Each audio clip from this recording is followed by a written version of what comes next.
श्री, तू हे जरा जास्त सिरियसली घेतोयस असं नाही वाटत आहे तुला? हो बा, मग तू तिला असं विचार की मी श्रीला सांगू का तुला थँक्यू असा मेसेज करायला, तुला आवडेल का, तुला चालेल का, विचार तिला. ऑफकोर्स बरं वाटेल, त्यात विचारायचंय काय? तसं नसतं ना ते. आता इगो दुखावला जाणार. मला थँक्यूची काही गरजच नाहीये असं म्हणणार ती. त्याला सुचलं काय हे, तू सांगून त्यांना थँक्यू म्हणण्यात काय उपयोग आहे, हे सगळं तुला ती ऐकवणार. बर बर, मग तू पाठवणार आहेस की नाही? ठीक आहे, तू थँक्यू सांग तिला माझ्याकडनं.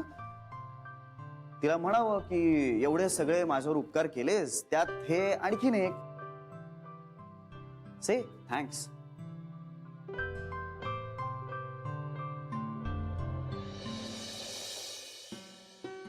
Good morning, good morning, good morning, good morning, good morning sir. Good morning. Janvi, तुला सांगतो हळूहळू माझं रिटायर्ड आयुष्य कसं असणार आहे ना याची मला कल्पना यायला लागलेली आहे. म्हणजे हळूहळू बाजार हाट करणं, अशा घरगुती सगळ्या वस्तू आणणं, भाजीवाल्याशी हुज्जत घालणं, भाव करणं. भैया यह भाजी अच्छा नहीं है, किडका है, अगर किडका भाजी का मैं भाजी करेगा तो भाजी कैसा लगेगा खाने वाले को वगैरे अशा गोष्टीत माझं आयुष्य जाणार आहे. माझ्या लक्षात आलेलं आहे माझं रिटायर्ड आयुष्य. अय्या भाजी आज पण? अय्या, तरी मी विचार करत होतो तुम्ही कशा काय मध्ये बोलला नाहीत. मध्येच कुठे, तुम्ही तसे एकटेच बोलत होता. नाही, कारण माझ्या रिटायर्ड आयुष्याबद्दल बोलणं चालू आहे ना. अय्या म्हणजे जवळ आलंच की आता. नाही, तुम्हाला आनंद होणं स्वाभाविक आहे, पण तुमच्या दुर्दैवाने आणि माझ्या सुदैवाने त्याला खूप दिवस आहेत. म्हणजे तुम्हीही आहात आणि मीही आहे, आणि आपण दोघं एकत्र असल्यामुळे तुमच्यामुळे होणारा माझा छळवादही आहे, नाही का? सर, मी तुमच्याशी अत्यंत आदराने वागते नेहमी. अहो, नुसतं अहो जाहो केलं म्हणजे आदर वाटला असं नसतं. त्या गोष्टी कृतीतून यायला हव्यात, नाहीतर कानी कपाळी ओरडून त्या चुका तुम्ही पुन्हा केल्या नसत्या. बरं, आज काय विचार आहे? म्हणजे नाही नाही, म्हणजे आल्यासरशी कुणाच्या उपयोगी वगैरे येण्याचा प्लॅन आहे की का आपला? नसलं तर एक करा, बोलू नका. अहो, त्यांनी सुद्धा खूप मदत होईल समाजाला. जानवी, त्या लॉकरवाल्या माणसाला फोन केलास तू? आता कशाला हवाय तो? नाही, तेच म्हणतोय, आता नकोय तो फोन, नको करूस. गोखले साहेबांना लॉकरची किल्ली सापडली. मोठा माणूस, किल्ली सापडली. लॉकरची सापडली तशी आयुष्याचीही शोधा म्हणावं. आहाहाहाहा. सतत माझं म्हणणं खरं करतात. अहो, नका बोलू, नका तोंड उघडू. तुम्ही तोंड उघडलत ना की समाजावर दुःखाची कुऱ्हाड कोसळते. ते त्या लॉकरवाल्या माणसाला बोलवलेलं नाहीये ना? चला, तेच फक्त विचारायचं होतं तुला. चला. सर सर सर काय काय? एक मिनिट. नाही म्हणजे एक प्रश्न आहे. तुम्हाला प्रश्न पडलाय? थांबा, मला जरा गरगरल्यासारखं वाटतंय. तुम्हाला विचारा विचारा, विसरायच्या आत प्रश्न विचारा. कधी नाही तर तुम्हाला प्रश्न पडलाय, विचारा. टोमॅटो स्वस्त मिळालेत का सर? खूप दिसतायत तुमच्याकडे. टोमॅटोचं सार करणार आहात का? टोमॅटो बरोबर, टोमॅटोची चटणी. तुम्हाला सांगतो, हे असे रसरशीत लाल भडक टोमॅटो असे मध्ये कापायचे आणि छोटे छोटे तुकडे करून फोडणीला टाकले की त्याच्यात असा कढीपत्ता टाकला आणि त्याच्यात काय काय प्रश्न विचारताय तुम्ही? टोमॅटोची चटणी कशी करायची सांगायला मी बँकेत येतो का? जानवी, कमाल आहे माझी. अशाने नोकरी जाईल माझी. टोमॅटोची चटणी बँकेत मी जर का, सॉरी चुकलं माझं, टोमॅटोची. यांनाही कोणीतरी सांगितलं पाहिजे, कमी बोला कमी बोला. ए गीता, ऐक ना, मला ना आता एकदम टोमॅटोचं सार प्यावंसं वाटतंय. अगं काय सांगतेस? हा म्हणजे एरवी मला एवढं आवडत नाही, पण आता तुमचं बोलणं ऐकून खूप इच्छा झाली. आई शपथ, सॉलिड असं होतं या दिवसात. मी ना सासूबाईंना सांगते की आज रात्री टोमॅटोचं सार करा. ए काय ग, त्यांना कशाला कामाला लावतेस तू? अगं त्यांनाच माझ्या हातचं काही आवडत नाही, मग मी कशाला करू? अशी मदत करते मी. सगळ्याची चव घेऊन कसं झालंय ते सांगते मी. धन्य आहात तुम्ही.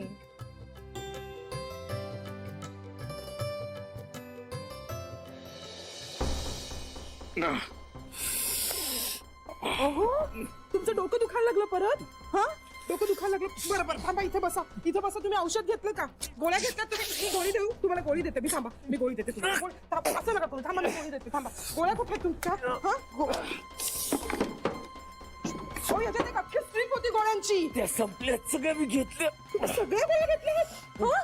इथे बसा, इथे बसा. मी सांगते श्रीला सांगते. श्रीला सांगू नको. अहो, असं काय करताय? तू घेऊन येईल ना पटकन. नाही, श्रीला नाही सांगायचं. बरं बरं, ओरडू नका. मी आणते. तुम्ही इथे बसा. बसा. मी जाऊन येते पटकन.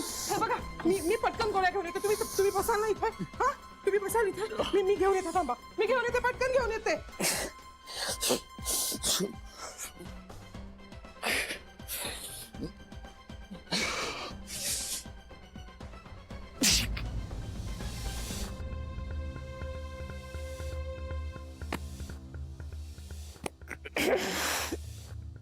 रेडे? टन. ए श्री, आपण जर ह्या कुकीज गोखले गृहोद्योग मधून विकल्या तर? बायको, फॅन्टॅस्टिक आयडिया आहे. थँक्यू. अरे श्री, का? उद्यापासूनच ऑफिसमध्ये यायला. मी काय म्हणतेय, आपल्या या नव्या वेंचर साठी सेलिब्रेशन तो बनताय.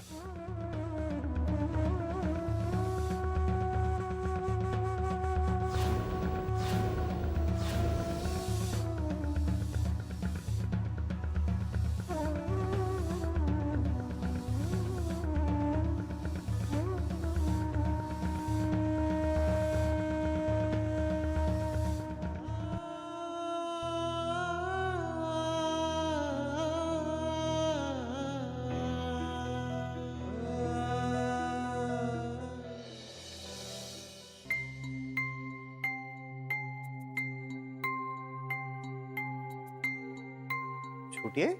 श्री, तू इथे आहेस? तू झोपला नाहीस? इतक्यात कसं झोपेन? पण काय, तू कुठे चाललीस? ते तू जेवलास ना आज व्यवस्थित? हा, तू जा ना गच्चीत जाऊन शतपावली कर. अरे छान हवा आहे बाहेर. तू कुठे चाललीस? मी नाही रे, मी ते असंच. असंच ना, मग तूही चल माझ्या बरोबर, शतपावली कर. नाही अरे, मी बागेत चालले. बागेत? हा, ते मला थोडी फुलं हवी होती ना. फुलं आत्ता? यांना अरे जरा फुलांच्या वासाने बरं वाटतं ना, म्हणून. काय होतंय काकाला? नाही, काही होत नाहीये रे. असं डोकं दुखतंय का? मायग्रेनचा अटॅक आलाय. छोटी आई, मग तू मला स्पष्टपणे तसं सांगत का नाहीयेस? तू उगाच धावपळ करशील, बाहेर जाऊन गोळ्या आणशील, हे नको यांना. मी काय परकाय का? असं नको ना म्हणूस. अगं मग आपण जर एकमेकांना मदत करू शकणार नसू तर मग एकत्र राहण्याचा फायदा काय? श्री, मी जाऊ? यांना खूप त्रास होतोय, मला गोळ्या आणायच्या आहेत. गोळ्या मागवलेल्या आहेत. आई अजीची औषधं मागवली ना, तेव्हाच मागवून घेतल्यात. मला दिसतंय गेले काही दिवस काका बऱ्या मनस्थितीत नाहीये. विचित्र स्ट्रेस खाली येतो. मी देतो तुला गोळ्या.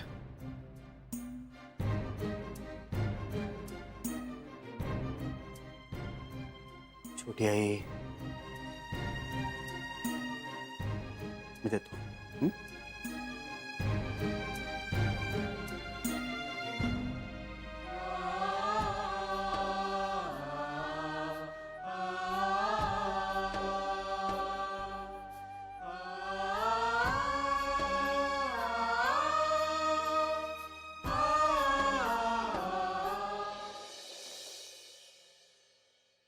बाबा, ताई कुठे आहे? बाथरूम मध्ये येई. आणि आई? निंबाळकर वकिलांकडे गेली.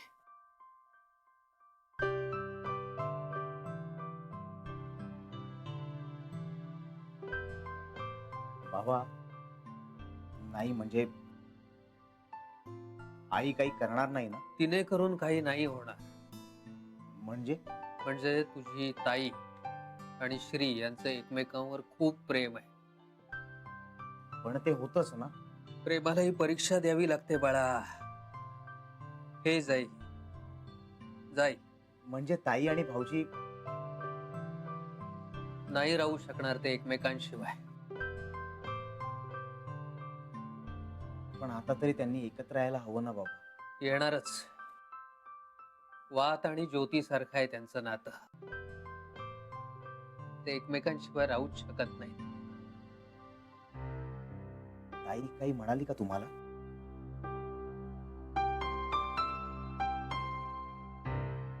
नाही, पण मी बाप आहे तिचा.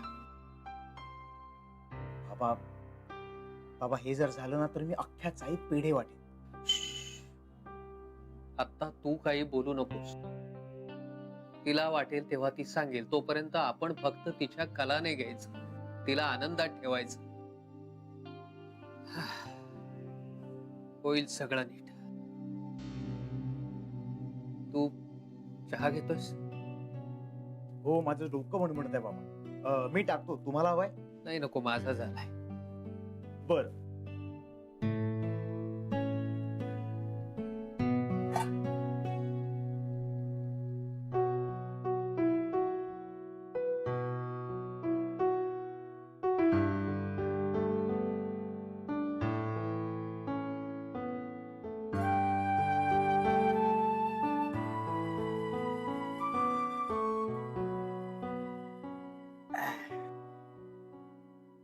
अरे काय करतोयस पिंट्या? मी करून देऊ का? नाही नको बाबा. नाही नको बाबा, नको मला चहा. अरे आता हवा होता ना. हो, पण आता मूड गेला चहाचा. अरे पिंट्या, आलास तू? थांब, चहा करते तुझ्यासाठी. ए नाही, नको मला चहा. चहा नकोय? बरं, जेवणार आहेस का मग? काही नको, तू आधी बस इथे, बस बघू. अरे बाबा आता लवकरच माझं ट्रेनिंग संपेल, मग मला कॉलवर जावं लागणार, म्हणजे पैसे येतील घरात. तेव्हा पुढल्या आठवड्यापासून आपल्या घरात अर्धा लिटर दूध वाढवून घ्यायचंय.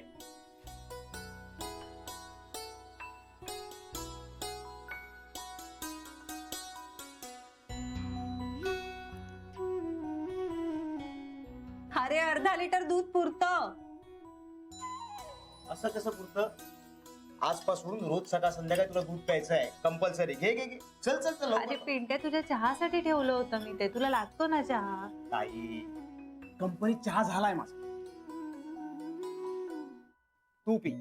आणि तुला आजपासून दूध पिण्याला काही ऑप्शनच नाही, कारण मला माझी भाजी लख्ख गोरीपान असायला हवी. आपल्यासारखी सावळी नको, भाऊजींसारखी गोरीपान.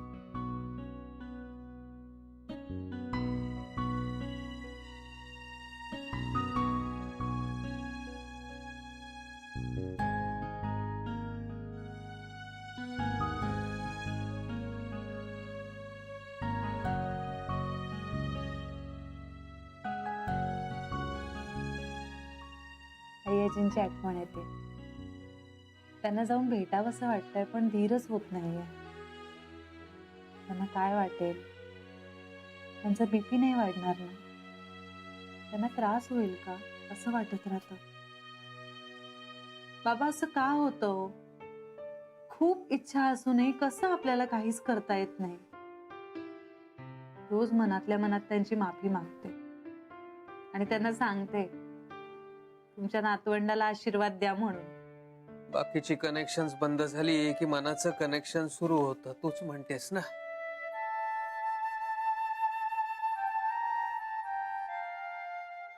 मी आवरून घेते आणि चालून येते जरा.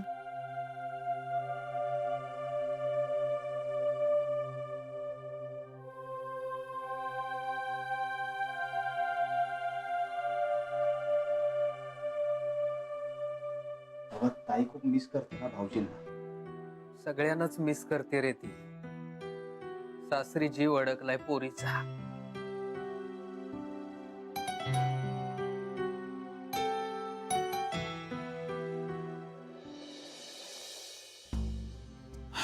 काही नाही रे, ती गोळी घेतली आणि एक 10-15 मिनिटं अंधार करून बसला ना की मग बरं वाटतं.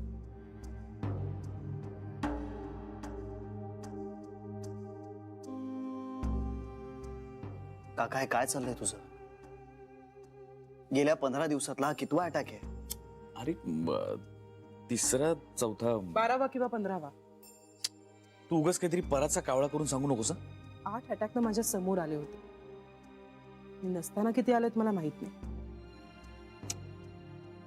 काका तुला कसलं टेन्शन आहे का? नाही रे, टेन्शन कसलं? मेडिकल कंडिशन आहे ही. Medical condition? तुझ्या या मेडिकल कंडिशनचा तुझ्या स्ट्रेसशी खूप संबंध आहे. अरे तसं काही नाही आहे श्री. तुला कसलं टेन्शन आहे? काही नाही. जान्हवी गेल्याचं.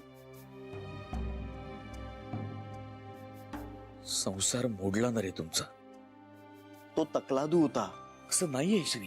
असंच आहे काका, असंच आहे. अरे अरे आई बाबांचं बघ, तुमचा बघ, तुमच्यातही भांडणं होती, मतभेद होते, वाद होते, पण म्हणून काय तुम्ही लग्न नाही मोडलं? एकमेकांना घट्ट धरून राहिला, कारण तुमच्या नात्यात सचोटी आहे, तुमचं नातं घट्ट आहे. कितीही चुका झाल्या ना तरी तुमचं एकमेकांवरचं प्रेम नाही हटलं. याचं श्रेय तुम्हाला आहे ना रे. मग जसं तुमचं लग्न टिकल्याचं श्रेय तुमचं आहे, तसंच आमचं लग्न मोडल्याचा दोष हा आमचा आहे, इतर कोणाचाही नाही. ना तिच्या घरच्यांचा ना आपल्या. पण हे असं व्हायला नको होतं श्री. पण आता झालं, आता झालं ना. मग यावर फार विचार करायचा नाही. श्री, असं ठरवता येतं का रे विचारांच्या बाबतीत? काय विचार मनात यावेत हे आपल्याला नाही ठरवता येत काका, पण कुठल्या विचारांना मनात स्थान द्यायचं नाही हे निश्चित ठरवता येतं. एकदा बोलूया नाही, नको श्री. नको, मला ह्यात नाही पडायचंय. अरे आत्ता नाही आणि कधीच नाही.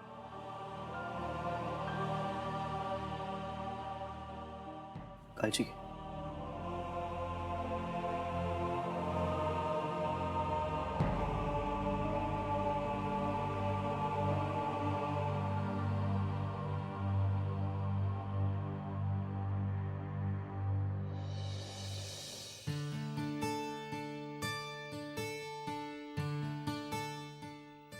मी म्हणजे तुझी हरकत नसेल तर श्रीला सांगून बघू. काय? हेच थँक्यू म्हणायला. कशाला? म्हणजे आधी सुचलं का? आता काय उपयोग? बरं, हे त्याला सुचलंय का? कोणीतरी सांगून टेक्स्ट करण्यात काय फायदा आहे? सांगितल्यावर कोणी करेल? त्याला सुचलं का? हा मुद्दा आहे. मी सांगून नुसता बळजबरीचा रामराम नको. त्याला सुचायला हवं ना. त्याला सुचायला हवं होतं ना. काय झालं? काय नाही. असो. जान्हवी, चल ना, किती वेळ उभं राहून बोलणार. आतमध्ये बसून बोलू ना. तू सकाळपासून काम करत असते. रात्री फिरण्याचा उत्साह कुठून येतो मला हेच कळत नाही. व्यायाम हवा मनीष. सध्या व्यायाम हवा. कामामुळे दमायला होतं रे, मग व्यायामच होत नाही. डोंट वरी, मी एखादी फेरी मारते आणि जाते. Bye bye. बरं, गीताला पण सांग मी गेले. बाय. शेवटी काम जान्हवीमुळेच झालं ना. असं काही नाहीये. तिला माहित होतं, तिनं सांगितलं. आणि फोन तिनं मनीषला केला, मला नाही केला. तू तरी कुठे केलास तिला फोन? सोडून ती गेले ना. श्री, नवरा बायकोच्या नात्यात इगो आणू नये.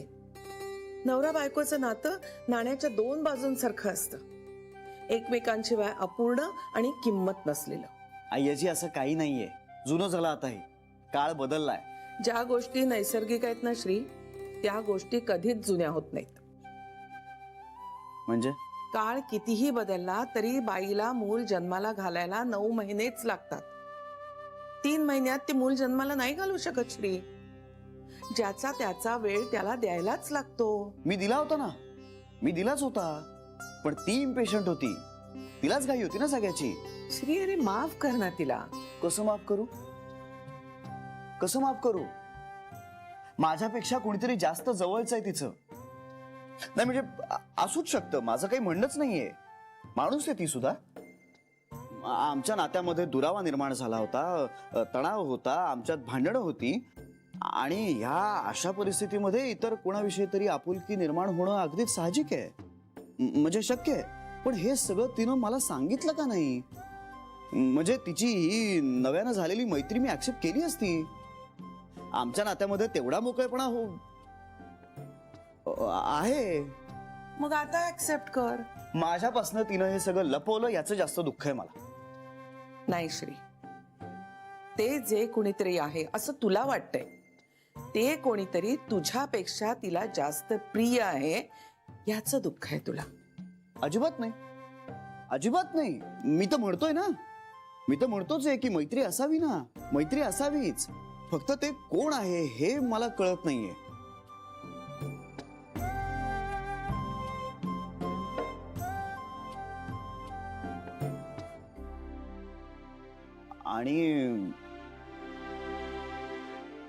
आणि आता हे कळल्याशिवाय मला चैन पडायचं नाही.